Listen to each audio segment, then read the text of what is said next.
Taste the Daily. திரு மணி கங்காதரன், சட்டம் ஒழுங்கையும் பெண்கள் பாதுகாப்பையும் பார்க்க வேண்டியது இந்த அரசோட கடமை. இங்க பெண்கள் பாதுகாப்பு கேள்விக்குறியாகிறதுக்கு மிக முக்கிய காரணம் சட்டம் ஒழுங்குன்றாங்க. அப்போ இந்த அரசு எங்க தவறு பண்ணுது? இந்த அரசு தவறு பண்ணது எங்கன்னா, தன் கையில் போலீஸ் துறையை வைத்துள்ள ஸ்டாலின் தான் தவறு பண்ணுறார். ஏன்னா நீங்கள் ஒவ்வொரு வழக்கிலையும் ஒரு சரியான நடைமுறையை, ஒரு குற்றவாளிகளுக்கான கைது நடவடிக்கையிலேருந்து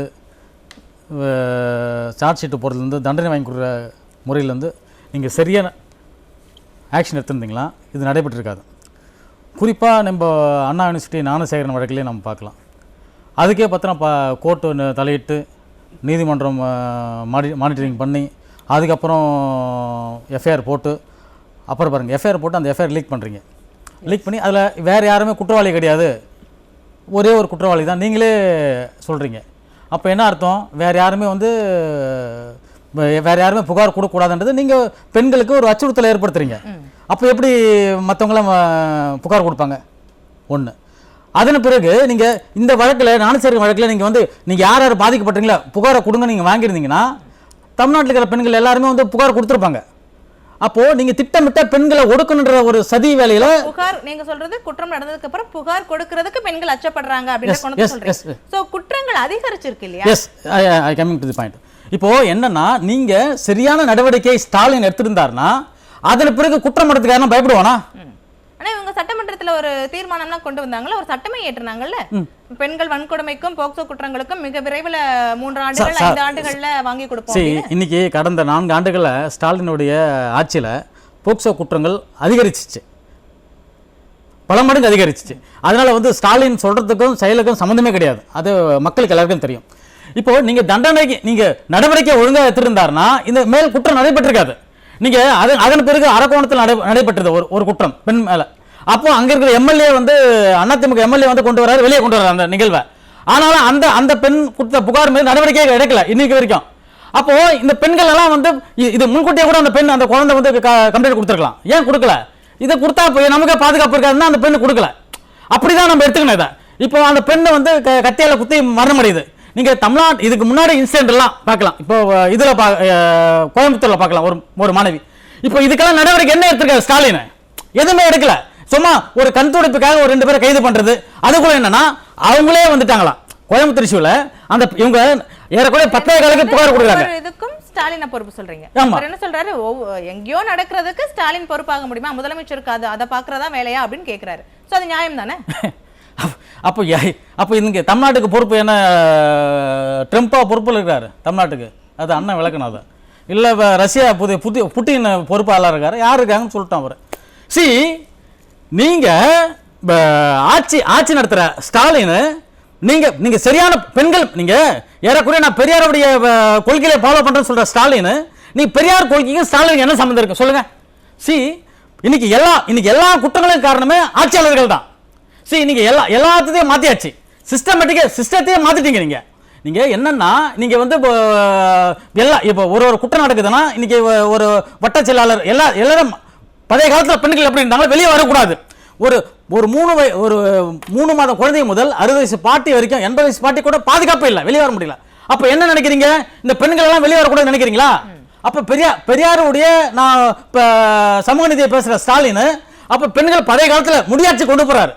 50 ஆண்டுகளுக்கு முன்னாடி கொண்டு போறாரு. அப்ப என்ன அர்த்தம்? இப்போ இவர் இம்ப்ளிமெண்ட் பண்றாரு ஸ்டாலின்.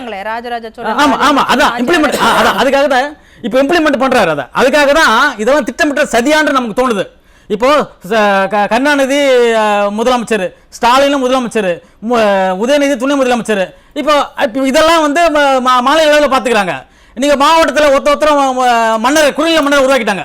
இப்போ என்னன்னா, இது செட்பேக் எல்லாமே ஒரு 50 ஆண்டுகளுக்கு பின்னாடி கொண்டு போறதுக்காக முடியாட்சியை நோக்கி போறாரு ஸ்டாலின். அதனால இதுக்கு இதை திட்டமிட்டு இதை இந்த மன்னராட்சி கொண்டு வரோம். நீங்க சொல்றது இவங்க குடும்பமா வர்றாங்க, அதுக்கு கீழே குறுநில மன்னர்கள் மாதிரி இருக்கிறாங்க அப்படின்னு சொல்றீங்க. சோ இதெல்லாம் ஒரு பக்கம் இருந்தாலும், அதிமுக ஆட்சியில ஒரு சிறு குற்றம் நடந்தாலும் அதை பெரிய பூதாகாரமாக்கி பெண்கள் அமைப்புகளும் சரி, சமூக ஆர்வலர்கள், நடிகர்கள்லாம் ஒரு பெரும் குரல் கொடுப்பாங்க. பாதிக்கப்பட்ட பெண்ணுக்கு நிச்சயமா பாதிக்கப்பட்டவங்களுக்கு குரல் கொடுக்க வேண்டியது அவசியம். ஆனா அப்ப குரல் கொடுத்தவங்க இப்ப ஏன் கொடுக்கறது இல்லை? அன்னைக்கு என்னன்னா, பத்திரிகையாளர் ஒரு போர்வையிலையும் சமூக ஆர்வலர் போர்வையிலையும் தானா எல்லாருமே வந்து ஒரு ஆர்ப்பாட்டம் பொதுக்கூட்டம் என்னென்னமோ பண்ணாங்க. அப்போது இன்றைக்கி வந்து அவங்களாம் வந்து வாய்மூடி மௌனியாக இருக்காங்க.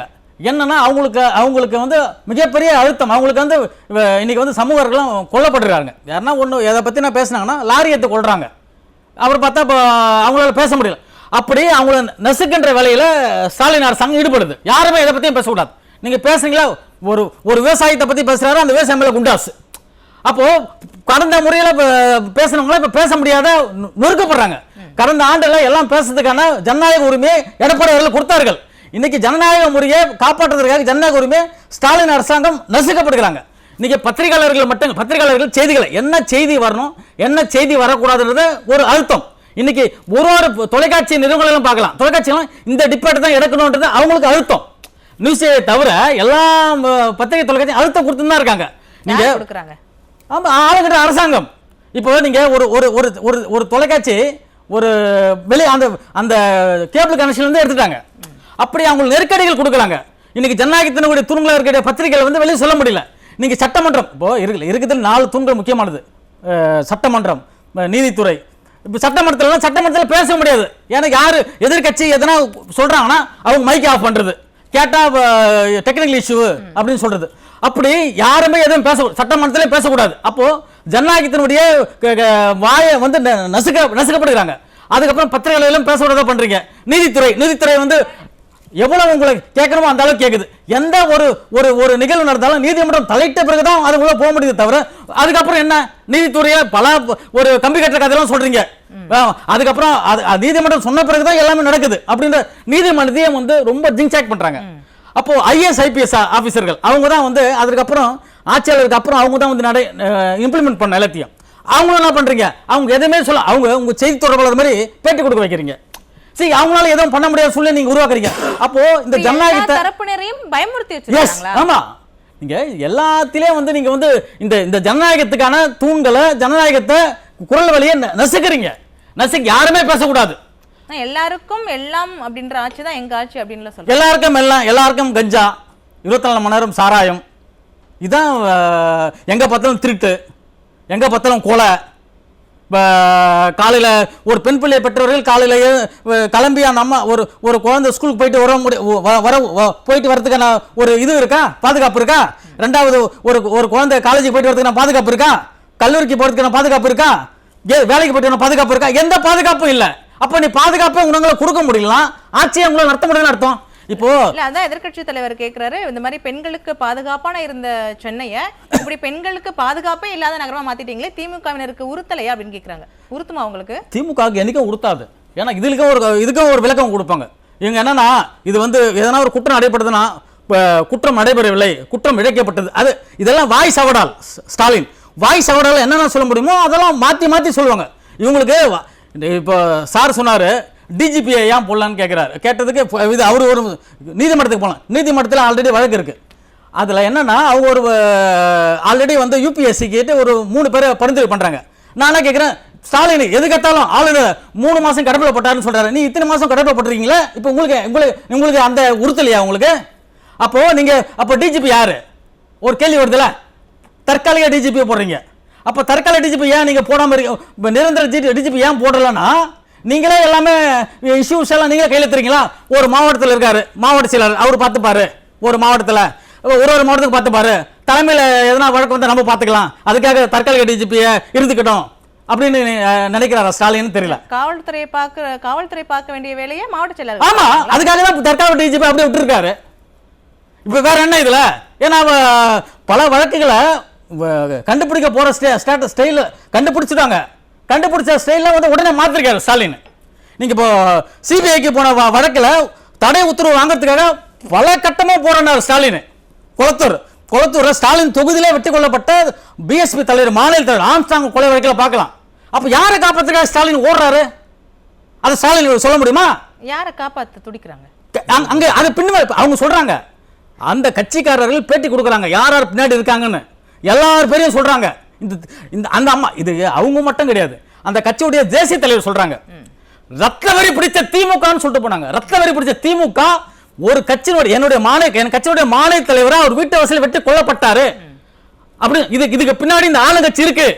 அப்படி இல்லைன்னா சிபிஐக்கு வழக்கு உத்தரவிடுன்னு சொல்லி மாயாவதி சொல்லிட்டு போனாங்க. அப்போ நீங்க என்ன இது பண்றீங்க? அப்ப யாரை காப்பாத்த போற நீ சுப்ரீம் கோர்ட்டுக்கு ஸ்டே அப்பீல் போய் ஸ்டே வாங்குற? நீங்க பட்டியலிட மக்களுக்கு எந்த பாதுகாப்பு இருக்கு இந்த ஆட்சியில? எந்த பாதுகாப்பும் கிடையாது.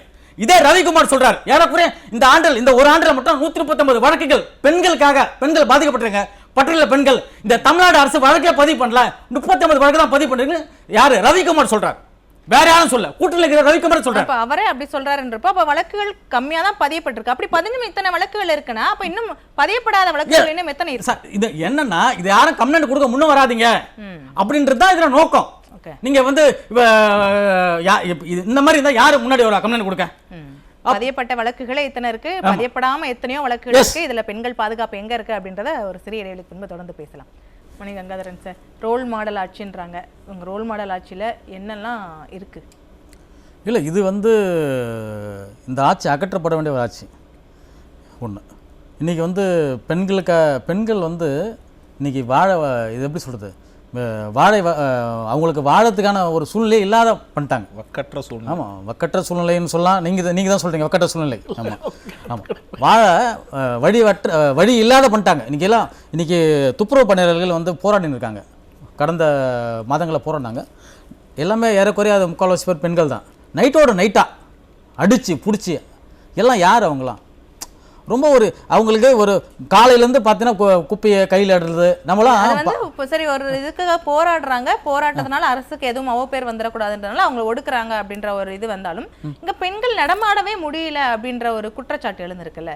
சோ இதுக்கு அரசு இனி இருக்கிற காலத்திலேயாவது அதுக்கான நடவடிக்கை எடுப்பாங்களா? எடுக்க மாட்டாங்க. ஏன் எடுக்க மாட்டாங்கன்னா, நீங்கள் எந்த ஒரு துறையிலையும் காவல்துறையா சரி, நீங்கள் மகளிர் காவல்துறையாக இருக்கட்டும், இங்கே அவங்க நடவடிக்கை எடுக்கிறாங்கன்னா அவங்களுக்கே பாதுகாப்பு இல்லாத சூழ்நிலை உருவாக்கிட்டாங்களே. இப்போது அப்போ எப்படி நீங்கள் அந்த சூழ்நிலை உருவாக்க முடியும்? இப்போ அதே மாதிரி நீங்கள் எல்லாமே பார்த்தீங்கன்னா இன்றைக்கி ஒரு பயத்தான சூழ்நிலை தான் உருவாக்கியிருக்காங்க. பெண் போலீஸுக்கே பாதுகாப்பு கிடையாது. இப்போ இவங்க என்னன்னா, இவங்க எது வந்தாலும் இப்போ ஒரு மேலகிற ஆட்சி இருந்தா ஒரு கம்ப்ளைண்ட் கொடுத்தா பயப்படுவாங்களா? இந்த திமுக ஆட்சியில யாருன்னா ஒரு புகார் கொடுத்தா யாரும் பயப்படுறாங்களா? யாருக்கும் பயமே கிடையாது. புகார் கொடுத்தவங்க தான் பயப்படுறாங்க. ஆமா, புகார் கொடுத்தவங்க ஊரோட இருப்போமா இருக்க மாட்டோமா ஒரு பயம் நமக்கு ஏற்படும். ஏன்னா இன்னைக்கு இவங்களை பத்தியே எதுவும் பேசக்கூடாது அப்படின்ற சூழ்நிலை தான் இன்னைக்கு உருவாக்கி இருக்காங்க. ஆசிரியர்கள் எல்லாம் பெண் ஆசிரியர்கள்லாம் போராடினாங்க, அவங்கள அடிச்சு உடைக்கினீங்க. நர்ஸுகள் போராடினாங்க, பெண்கள் எல்லாமே பெண். அப்போ வாய் சவரெல்லாம் பெண்களை பத்தி பேசுறீங்களே தவிர அந்த பெண்கள் வாழ்றதுக்காக என்ன செஞ்சீங்க? புடிச்சல் அம்மா ஒரு பெண் சுயமா வாழணும்னு சொல்லிட்டு தொழில் பண்ணணும்னு சொல்லிட்டு அவங்களுக்கு எல்லாம் அடிப்படை உரிமை செஞ்சு கொடுத்தாங்க. நீங்க என்ன பண்ணீங்க பெண்களுக்காக? பெண்களுக்கான அரசு அப்படின்னு சொல்றாங்க. ஆனா பெண்களுக்கு உரிமை, போராடுறதுக்கு உரிமை இல்ல, வெளியில நடக்க வாழ்றதுக்கு உரிமை இல்ல, அளவுக்கு பாதுகாப்பாக வாடுறது. நீங்க 3 மாத குழந்தை முதல். நன்றி. பார்க்கலாம் பெண்களுக்கான பாதுகாப்பு எவ்வளவு இருக்குது, என்னென்ன நடவடிக்கைகள் எடுக்கப்படுதா, இல்ல ஆட்சி மாற்றம் நடந்தாதான் பெண்களுக்கான பாதுகாப்பு உறுதிப்படுத்தப்படுமா அப்படின்றதெல்லாம் வர்ற காலங்களில் பார்க்கலாம்.